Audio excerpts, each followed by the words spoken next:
é mudando a rota. Nós temos tantas vezes feito coisas tentando alcançar objetivos, tentando vencer desafios, mas sempre estamos fazendo a mesma coisa. Nós não estamos mudando a direção, nós não estamos buscando, principalmente, direção. Deus abençoe, Grazi. Buscando direção de Deus. E nós sabemos que a vida do cristão é assim, buscando a direção de Deus para tudo que fazemos, buscando a direção do Espírito, porque a palavra diz que o Espírito Santo é o nosso ajudador, é o nosso professor, é o nosso auxiliador. Amém? Coloque-se de pé, vamos fazer uma oração.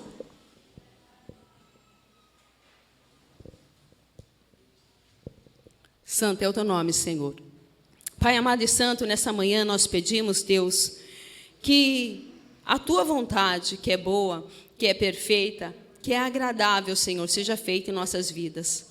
Pai, aquilo que for necessário fazer, se nós precisamos mudar a nossa direção, se nós precisamos mudar a nossa rota, Senhor, o nosso jeito de ser, Pai querido, a nossa forma de pensar, a forma como temos tido rotineiramente, Pai querido, uma vida contigo, Deus, nos orienta, nos fala como fazer, porque o que nós desejamos, Senhor, é viver de forma agradável a Ti, Senhor.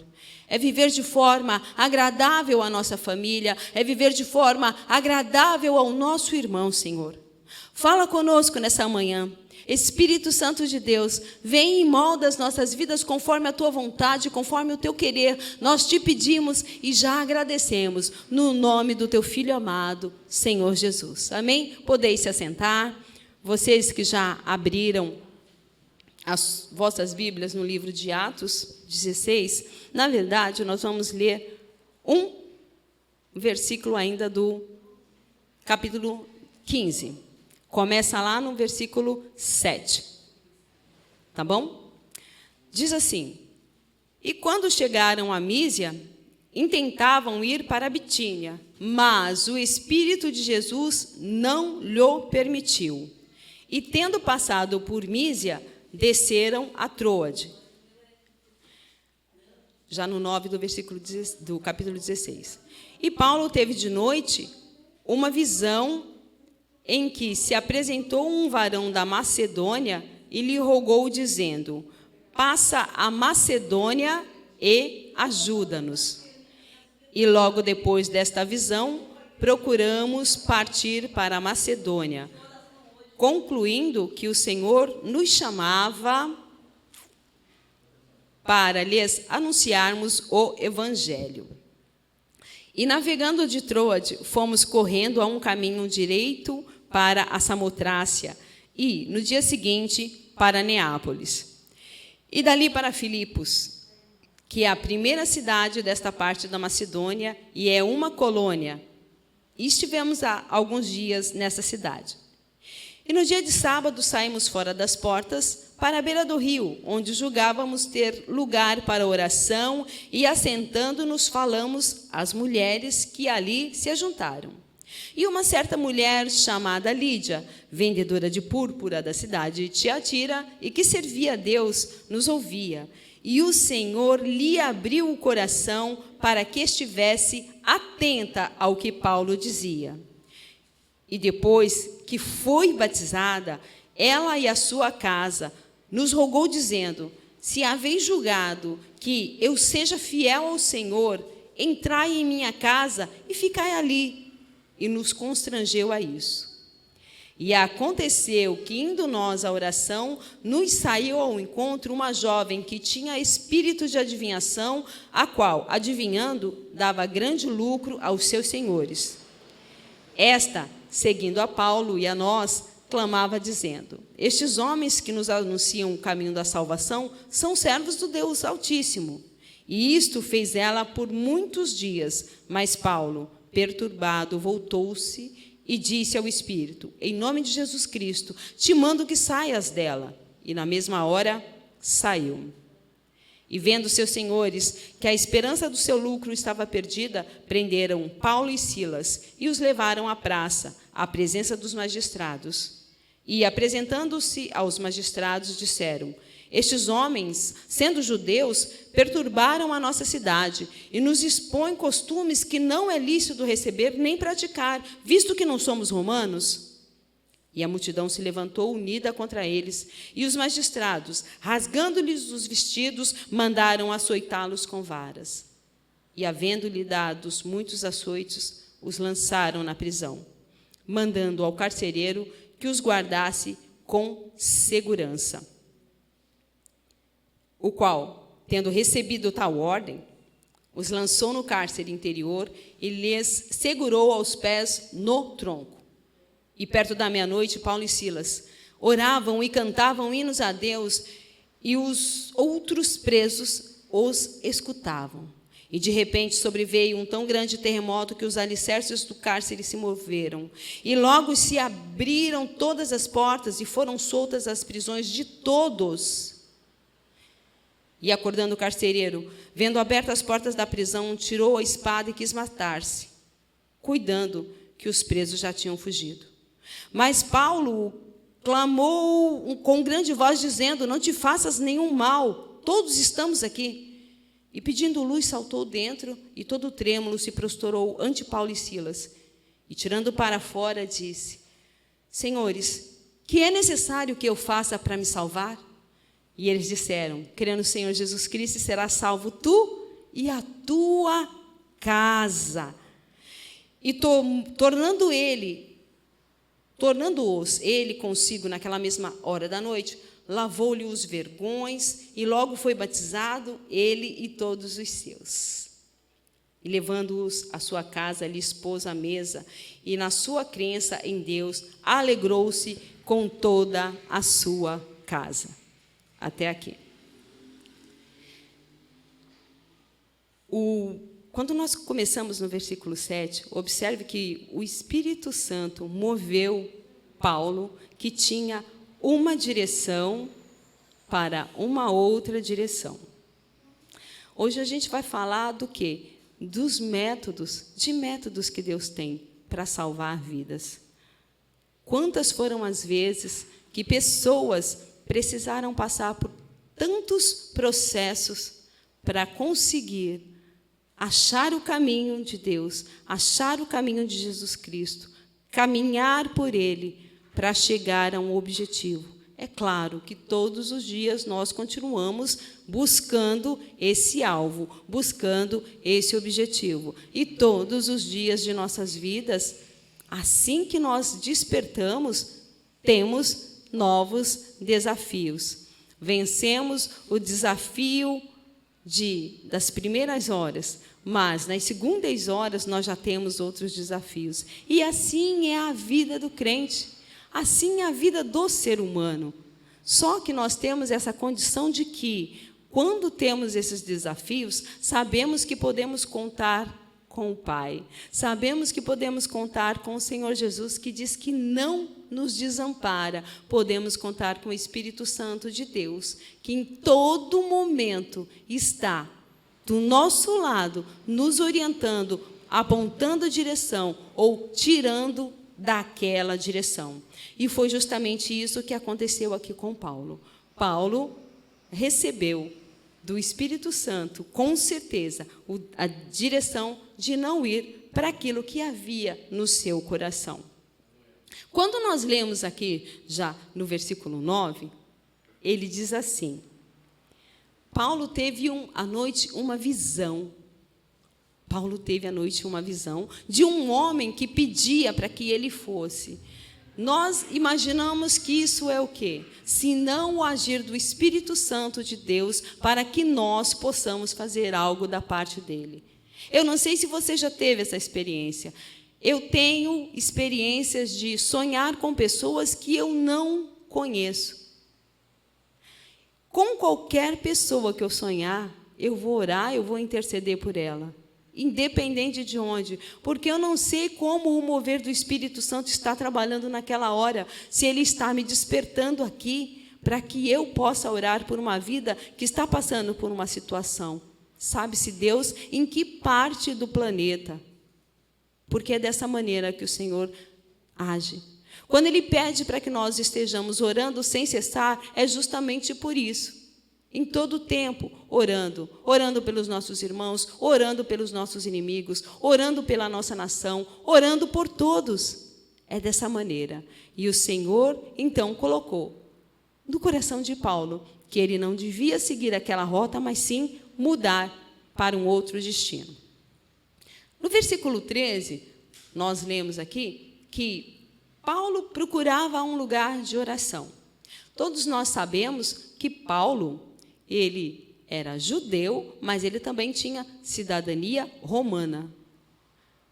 E Paulo diz até que em Roma, há um texto que diz que em Roma façamos como os romanos. Sendo judeu, o que ele fez? Ele foi procurar um lugar de oração para orar. E ali ele não encontrou nenhuma sinagoga, claro que não encontraria. Então, ele saiu das portas da cidade, indo para a margem do rio, encontrou mulheres reunidas.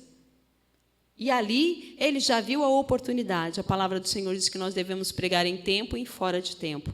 E Paulo aproveitou já essa oportunidade para pregar para aquelas mulheres que ali estavam. Porque Marcos 16:15 diz assim: ide por todo o mundo, pregai o evangelho a toda criatura. Toda criatura é toda criatura. É a criança, é o jovem, é o adolescente, é o maduro, é de mais idade, é a toda criatura. O Senhor não faz acepção de pessoas. Quando Ele diz toda criatura, é toda criatura. É por isso que existem os missionários que saem daqui e vão para outros países e estão lá pregando, porque é toda criatura. O Senhor criou a todos, ama a todos e deseja um fim proveitoso para todos. Ele não deseja que ninguém se perca. É bem verdade que nem todos alcançarão essa graça, mas até então o Senhor deseja que muitos sejam alcançados. Amém? Santo é o nome do Senhor. E no versículo 14, havia lá uma certa mulher chamada Lídia. E nós lemos que aquela mulher, ela se abriu. Conta aqui que ela servia a Deus. Nós não sabemos de que maneira essa mulher servia a Deus. Se segundo os costumes romanos, ou se ela servia a Deus porque o Senhor não tem limites para operar. O Senhor não tem limites para fazer a vontade dEle acontecer. Então, nós não sabemos de que maneira ela servia, mas diz aqui que ela servia ao Senhor. E, lendo um pouco mais, diz que ela estava totalmente atenta àquilo que Paulo falava. Veja como é importante quando nós estamos na presença do Senhor, nós verdadeiramente largarmos todas as situações externas e fixarmos naquilo que a palavra do Senhor está nos dizendo. Aquilo que o Espírito Santo está dizendo às igrejas. Aquilo que tem saído do altar. Palavras que têm trazido vida, palavras que trazem transformação. Nós precisamos disso. Nós precisamos focar naquilo que é importante, naquilo que edifica a nossa vida, naquilo que traz crescimento. E crescimento no sentido vertical, para Deus. Nós sabemos que aqui na Terra, nós temos muitas formas de buscar crescimento. Nós temos muitas formas de buscar evolução para a nossa vida, para a nossa família, profissionalmente falando. Nós temos muitas maneiras de buscar essa evolução. Mas o importante para o crente é buscar essa evolução vertical. Porque a partir do momento em que nós estamos nos voltando para Deus, nos voltando para Cristo, todas as outras coisas o Senhor vai acrescentar, conforme fala lá no livro de Mateus. Buscar em primeiro lugar o reino de Deus e a sua justiça, e as demais coisas serão acrescentadas. 6:33 de Mateus diz dessa maneira. E essa mulher, ela se abriu para aquilo que Paulo estava dizendo naquele momento.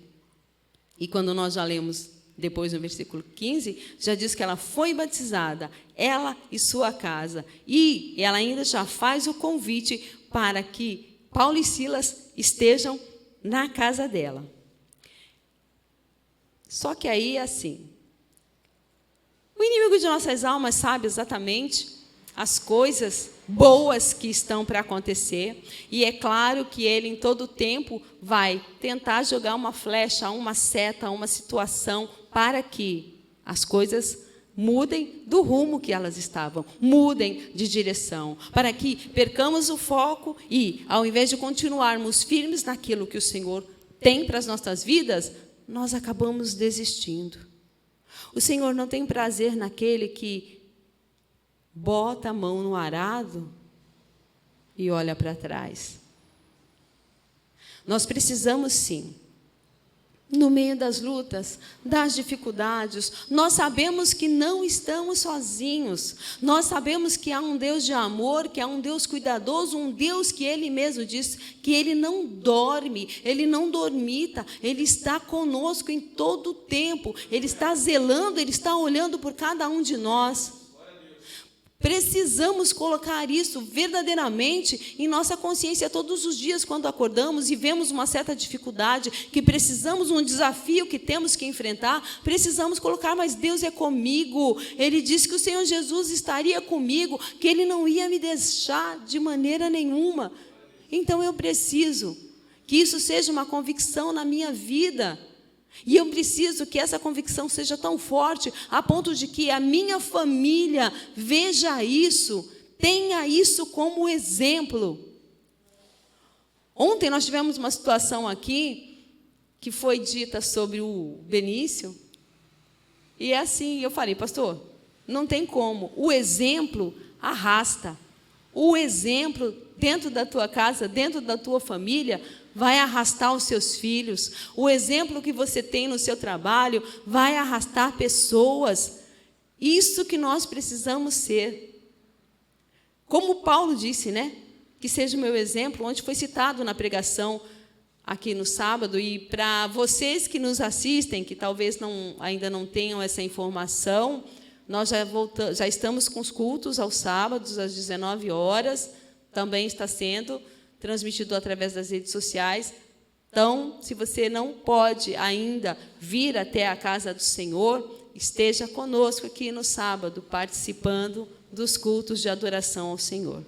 Amém?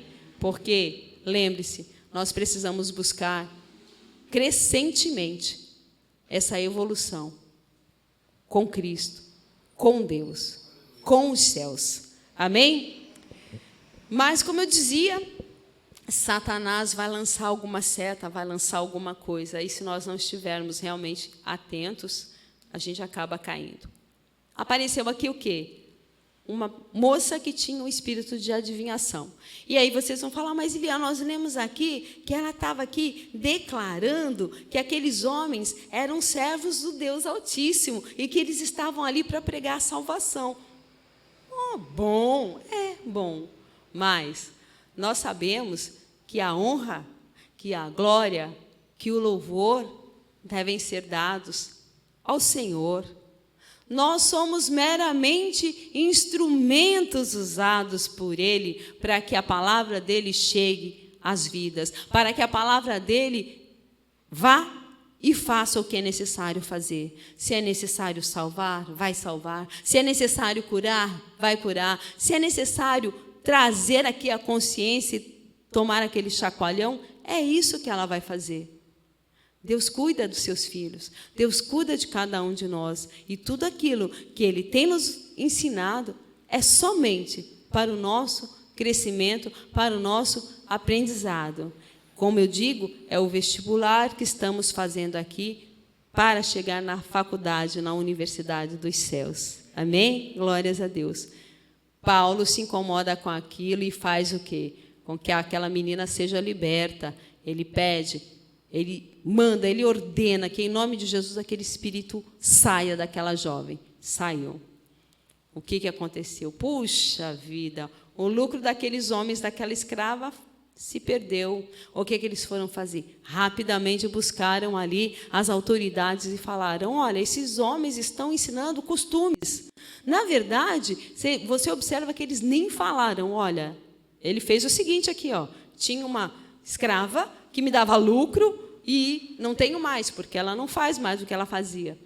A preocupação deles não foi dizer isso às autoridades. A preocupação deles foi falar: olha, esse homem prega costumes que não é nosso, não é dos romanos.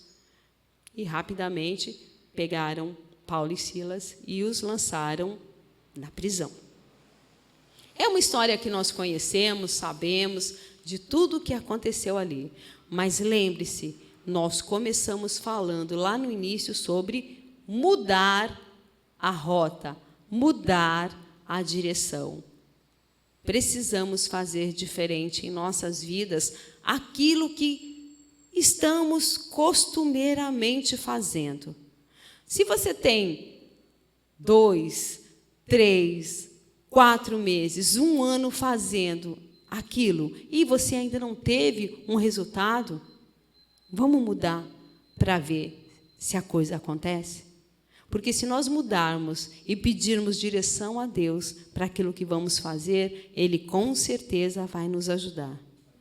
E Paulo e Silas, então, são encarcerados. Percebe que os homens romanos pediram para que eles fossem guardados com segurança. A palavra do Senhor não tem limites. Ela é ilimitada. Ela rompe barreiras, ela rompe fronteiras, ela vai até onde o homem não consegue ir. E, com certeza, esses homens, alguns desses magistrados, já ouviram falar daquilo que acontecera com o tal de Jesus Cristo. Ficamos sabendo que o homem morreu, disseram que o homem ressuscitou, mas não, eles roubaram o corpo daquele homem, não foi? Independente do que aconteceu, sabendo que aqueles eram judeus e que estavam ali para fazer exatamente aquilo que Cristo pregara e que Cristo ensinara, guarda esses homens com segurança, não vai deixar esses homens fugir. E foi isso que o carcereiro fez, exatamente o que ele fez, e guardou aqueles homens. Mas interessante também que assim, né, são chamados de perturbadores. O Senhor Jesus disse que nós, você, eu, quem me acompanha, que nós somos aqueles que perturbam. Por que a gente perturba? Porque nós vamos contra o sistema. Nós somos contrários àquilo que o sistema ensina, àquilo que o sistema diz que é legal, aquilo que o sistema diz pode fazer, não tem problema nenhum. Isso daí, isso não tem nada a ver, pode fazer, não tem problema, isso não vai te acarretar em nada. Então, é por isso que nós somos perturbadores. É por isso que, muitas vezes, quando passamos em algum lugar e vemos tal pessoa, muitas pessoas ou fazem que não nos conhecem, ou mudam de calçada, porque, de repente, falam: lá vem, já vai começar a falar uma série de coisas. Porque para o mundo, tudo aquilo que eles estão vivenciando é normal. Mas glória a Deus pelas nossas vidas, que somos tidos como anormais neste mundo. Glória a Deus pela vida de cada um que tem se guardado, que tem se separado, que não tem se sujeitado a fazer o que o mundo diz. Antes você está se sujeitando a Deus, buscando fazer a vontade de Deus, buscando fazer o melhor. E eu sei que se ainda não está fazendo o melhor, hoje você vai dizer: eu preciso mudar a rota também, eu preciso mudar a direção, eu preciso deixar de fazer aquilo que eu tenho vindo fazendo há tanto tempo e eu ainda não vi uma solução, algo verdadeiro que eu possa dizer: está acontecendo, está acontecendo. Eu tomo isso para a minha vida, tomo isso para a minha vida, porque eu tenho situações em que eu ainda estou fazendo tudo muito igual e eu ainda não vi uma solução verdadeira, uma solução que eu digo, glória a Deus, aconteceu, glória a Deus, agora sim foi, agora sim aquela pessoa me ouviu, agora sim eu estou vendo que há mudanças nela, porque eu preciso mudar também a minha forma de ser, a minha forma de agir. E Paulo e Silas, trancados, o que poderia passar na cabeça de Paulo e Silas agora? Olha, não era para cá que eu viria, não era para este lugar que eu viria.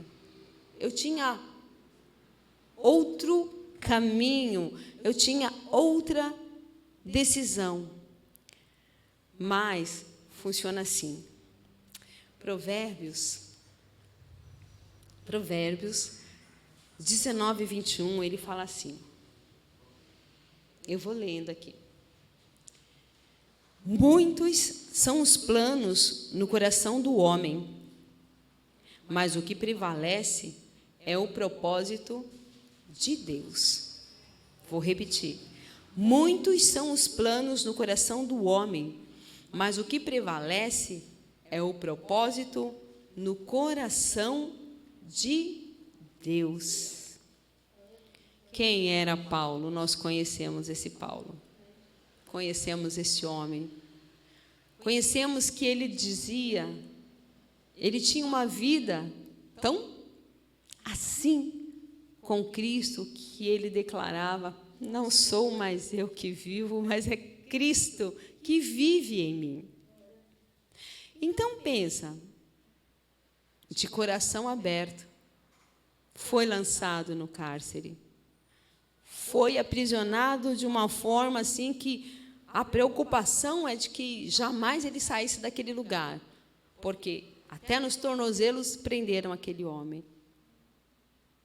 Mas o que esse homem fez durante esse momento? Você acha que ele falou, Deus, olha aqui, o que você fez comigo? Eu ouvi o teu Espírito que pediu para que eu mudasse a minha rota, e olha onde eu vim parar, olha onde eu estou agora. Não. Paulo e Silas começaram a louvar ao Senhor, começaram a adorar ao Senhor, cantando hinos a Deus, aleluia. E detalhe, ele não estava sozinho com Silas, tinham outros presos naquele lugar e todos os presos que estavam ali estavam ouvindo a ele. Nós não sabemos quantos. Hoje, se a gente for pensar em população carcerária, é uma coisa fora do normal. Lá eu não sei quantos tinham. 10, 20, 50 homens? Não sei. Mas a verdade é, todos que ali estavam escutaram. Aleluia. Glória a Deus. E o poder de Deus que a gente conhece, a gente ouve falar. Deus habita no meio dos louvores, mas é algo tão grandioso, é algo tão poderoso, que a libertação que aconteceu naquele lugar não foi uma libertação espiritual somente, foi a libertação física, porque conta aqui no texto que nós lemos, e de repente sobreveio um tão grande terremoto que os alicerces do cárcere se moveram, e logo se abriram todas as portas, e foram soltas as prisões de todos. Glória a Deus. Você está entendendo que nós não estamos falando de um Deus com letra minúscula, nós estamos falando do Deus criador de todas as coisas, que criou você, que criou a mim, que criou esse universo lindo e maravilhoso que nós vemos aí, nós estamos longe de conhecê-los, porque quem de nós conhece um pouco mais de São Paulo, da capital de São Paulo, quem de nós conheceu um pouco mais em alguns outros estados? Imagina, então, esse Deus que criou todas essas coisas. Ele é Deus, Ele faz. Desde que haja um coração contrito, um coração verdadeiro, um coração que se volta para ele e clama, não há como. A palavra do Senhor diz que nós precisamos pedir. E que pedindo nós vamos receber. E aí o que acontece? O carcereiro ouve toda aquela balbúrdia. Pensa que eu nunca tive num terremoto, graças a Deus. Mas vamos pensar que o cara está dormindo lá, daqui a pouco começa a tremer tudo, as panelas vão caindo, as coisas vão caindo. Talvez ele tivesse a casa dele, ou ele tivesse uma casinha que fosse lá mesmo, próximo do cárcere, ou dentro do cárcere, um quarto, e vê toda aquela situação. O homem perde o foco, perde o chão. Fala, e agora? Fugiu todo mundo, não tem mais ninguém. E eles ainda me pediram, guarda com segurança aqueles homens. Eu até penso que, quando o carcereiro fala o que é preciso para que eu me salve, vai saber se, em primeiro lugar, o medo dele não era contra o Império Romano. Nós sabemos que o Império Romano era poderoso. Nós sabemos que eles realmente eram os caras. Quem sabe se, quando a primeira questão de quando o carcereiro chegou, a preocupação dele não é que ele fosse salvo do Império Romano. Mas, enfim, essa é um pensamento meu, não é nada que está aqui. Amém? E quando ele vai para lá, e, poxa, ele fala, agora já era, eu vou acabar com a minha vida, porque se todo mundo fugiu, independente de eu morrer agora, eu vou morrer de qualquer forma, porque o Império Romano vai acabar comigo. E Paulo avisa, não, querido, para, não faz nada, nós estamos aqui. E quando ele olha e vê aquela situação, aí ele, trêmulo, se prostra diante de Paulo e Silas. E aí é quando ele fala, senhores, o que é necessário para que eu seja salvo? Eu penso que, quando nós estamos tentando evangelizar uma pessoa, quando nós desejamos que ela se volte para Cristo, essa é a pergunta que o nosso coração gostaria que ela falasse. Alisson, o que é preciso, Alisson, para que eu seja salvo? Thaís, o que é preciso para que eu seja salva? Pensa, uma pessoa que você está falando de Cristo para ela, e ela chega até você e fala isso. Para qualquer um de nós, eu acho que é o que almeja o nosso coração. Mas, enfim, Deus tem os seus métodos, Deus tem os seus meios para que o seu propósito se cumpra na vida de cada pessoa. Versículo 31 diz assim, e eles disseram, crê no Senhor Jesus Cristo e será salvo tu e a tua casa. Para pensar, gente, foi aquele cara que prendeu Paulo e Silas. Talvez ele tenha sido violento, talvez ele tenha também auxiliado a machucar um pouco mais Paulo e Silas, mas esse é o cara que chegou agora e fala, o que eu posso fazer para que eu também seja salvo? Porque eu disse para vocês, a palavra do Senhor não tem barreiras, não tem portas, não tem grilhões, não tem ferrolhos, não tem nada que possa impedir o trabalhar dele. Não existe nada que possa impedir o trabalhar de Deus. E este homem chega e fala dessa maneira. O que eu faço? Vamos ver aqui uma coisa. Quando Paulo está falando com esse homem, ele diz assim, crê no Senhor Jesus Cristo e será salvo tu e a tua casa. Continuando. E lhes pregaram a palavra do Senhor e a todos os que estavam em sua casa. E, tornando-os ele consigo naquela mesma hora da noite, lavou-lhe os vergões e logo foi batizado, ele e todos os seus. Presta atenção que, é claro, primordial que eu creia no Senhor Jesus Cristo, para que haja salvação, para mim, para minha casa, para o meu entorno. É necessário. Mas Paulo continua dizendo aqui, ele pregou a palavra, mas ele ainda falou com aquelas pessoas que elas precisavam ser batizadas. Porque lá em Tiago 2,19, você não precisa abrir, diz assim: tu crês que há um só Deus? Fazes bem.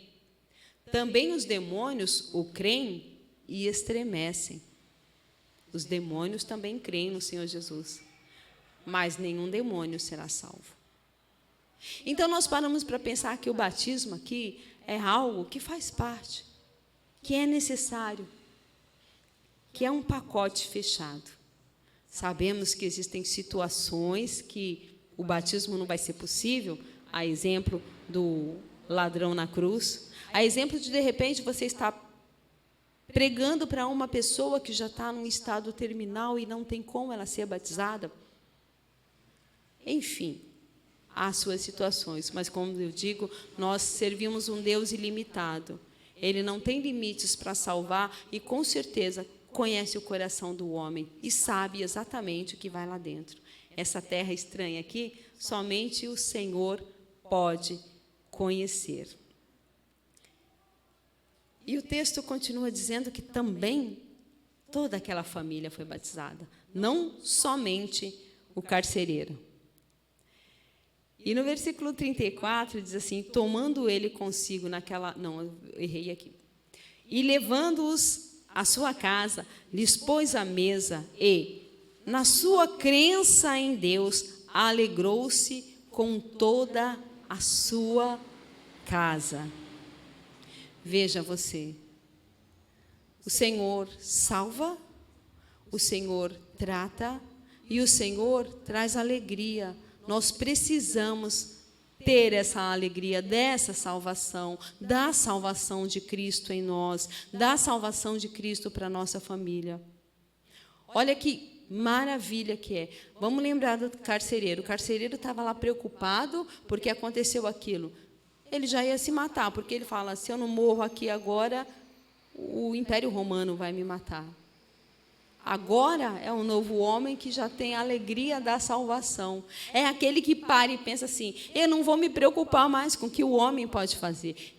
Se existe um que ele pode não só matar o meu corpo, mas também lançar a minha alma no inferno. Não sei se teve tempo de aprender tudo isso, mas eu estou falando para você agora. Que a nossa preocupação, quando devemos ter essa alegria de salvação, é isso. É ser alegre porque, mesmo que o meu corpo se corrompa, pereça, perca a vitalidade, ainda assim, eu sei que eu creio num Deus que, mesmo que esse meu corpo fique, a minha alma está segura no Senhor. Amém? Glórias a Deus. Eu quero ler com você... Dá um pulinho aí e lê lá o versículo 40 de Atos. Diz assim: e saindo da prisão, entraram em casa de Lídia, e vendo os irmãos, o confortaram e depois partiram.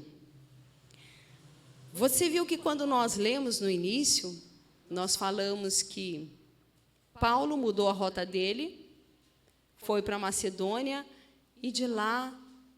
Vamos entender que, de repente, Macedônia era São Paulo, e que Lídia fosse o Taboão da Serra. Fala assim porque todo mundo conhece. Vamos pensar assim. Então, Paulo, primeiro, teve a Lídia, que foi encontrada lá junto com as mulheres reunidas orando. Talvez Lídia fosse assim, a pastora Marli, que fala assim: gente, vamos, mulheres, vamos lá para a igreja para a gente orar. A gente está precisando orar por essa situação, por esse motivo. Vamos imaginar. Uma líder nata que tem no coração a liderança de fazer isso. Eu usei aqui uma mulher porque estamos falando de uma mulher. Poderia muito bem ser o presbítero Macário ou o pastor Lafayette. Enfim, Lídia estava lá reunida com aquelas mulheres orando. E nós lemos que ela e a sua família foram batizadas. O carcereiro e a sua família foram salvos e batizados. E é assim que se inicia a igreja de Filipos. Vamos abrir lá em Filipenses 1. Nós vamos ler do 1 até o 16. Filipenses 1, do 1 até o 16. 16 não, até o 6, tá? Vou dar início aqui. Aqui fala de Paulo e Timóteo, né? Mas a gente sabe que Paulo teve os seus companheiros nessas viagens missionárias em que ele fez. Ele teve com Timóteo, ele teve com Pedro, enfim. Paulo e Timóteo, servos de Jesus Cristo, a todos os santos em Cristo Jesus que estão em Filipos, com os bispos e diáconos, graça a vós e paz da parte de Deus, nosso Pai, e do Senhor Jesus Cristo. Dou graças ao nosso Deus todas as vezes que me lembro de vocês, fazendo sempre com alegria oração por vós em todas as minhas súplicas, pela vossa cooperação no Evangelho, desde o primeiro dia até agora, tendo por certo isto, que aquele que em vós começou a boa obra, a aperfeiçoará até o dia de Jesus Cristo. Olha isso, gente. Pensa, se Paulo, ao invés de ouvir a voz do Espírito e simplesmente continuar em sua... É claro que Deus ia fazer, de alguma forma, alguma situação para mudar, porque o propósito de Deus vai ser cumprido de qualquer forma e de qualquer maneira, na minha, na sua vida, na vida da sua família. Isso é certeza. Ele vai fazer. Mas, se ele tivesse retornado, pensa que, eu não vou dizer tão fácil, mas tão na direção de Deus, ele já iniciaria ali uma igreja. Porque é isso, igreja, não houve, eu já ouvi isso aqui, eu não sei quem ministrou, mas as igrejas começaram dessa maneira, em casas. Foi desse jeito. E aqui a gente vê que o Senhor fez com que se iniciasse a igreja de Filipos. Amém? E Deus, Ele se importa com que o maior número de pessoas ouça a sua palavra. E nós sabemos que Paulo, naquele momento, ele precisava o quê? Deixar instaladas essas igrejas, deixar pessoas responsáveis por essa igreja, deixar pessoas que tivessem exemplos para que outras seguissem esses exemplos.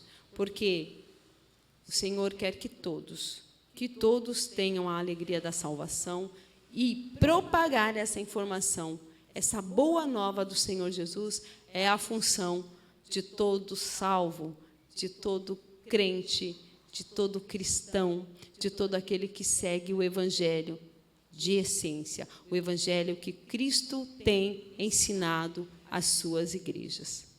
E eu sei que nessa manhã eu falo com alguns Paulos, eu falo com alguns Silas, que vão se dispor à vontade do Espírito Santo e ir onde o vento soprar.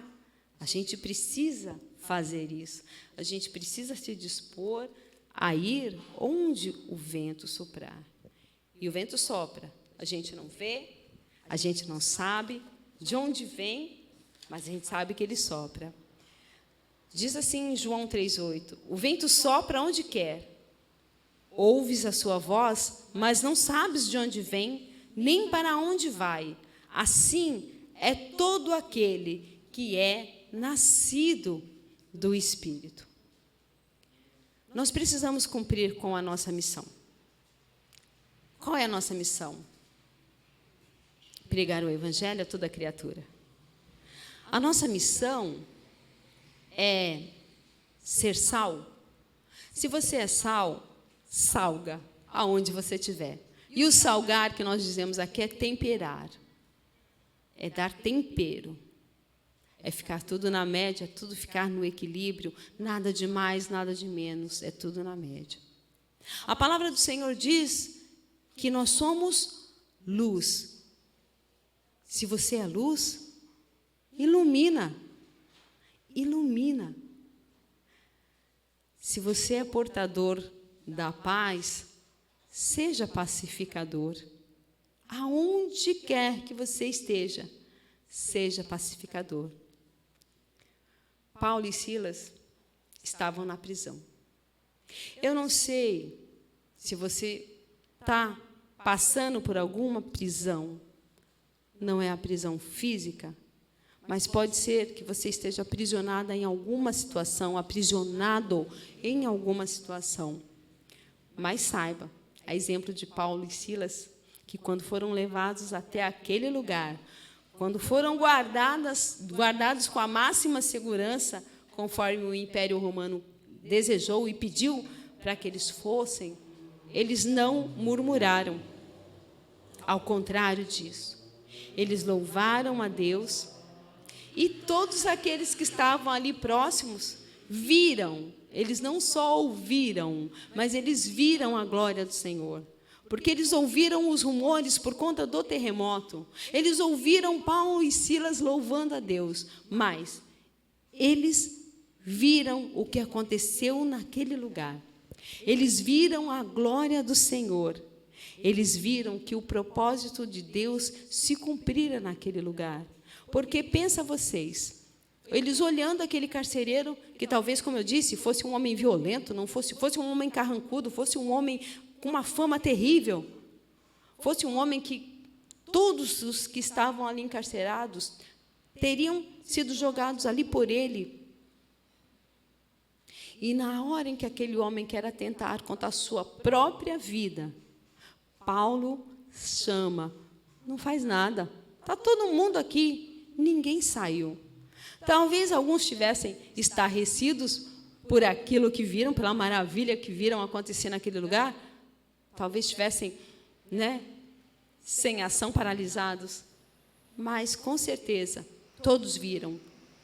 E como que a gente vai pensar se a igreja de Filipos não estava aquela escrava que foi liberta lá no início do espírito de adivinhação? Como nós vamos saber se muitos daqueles homens que estavam ali presos não eram os bispos e os diáconos lá da igreja de Filipos? Pregar toda criatura. De repente, nós estamos imaginando que eram homens que estavam ali presos, não tinham valor nenhum. Todos têm um valor sem precedentes diante de Deus. Deus valoriza cada um de nós, tanto que enviou Jesus Cristo para morrer pela minha vida, pela sua vida, pela vida de toda a nossa família. Amém? Então, eu quero que, nessa manhã, você guarde isso no teu coração.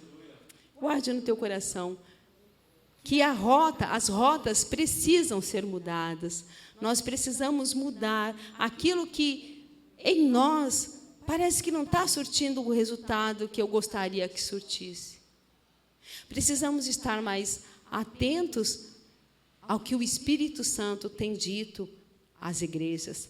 Precisamos nos voltar mais para Deus, ter mais essa questão ascendente, essa questão vertical de poder alcançar ao Senhor e que o propósito dele seja cumprido em nossas vidas. Amém? Santo é o nome do Senhor e eu agradeço a oportunidade em nome de Jesus. Aplauda ao Senhor. Glória a Deus.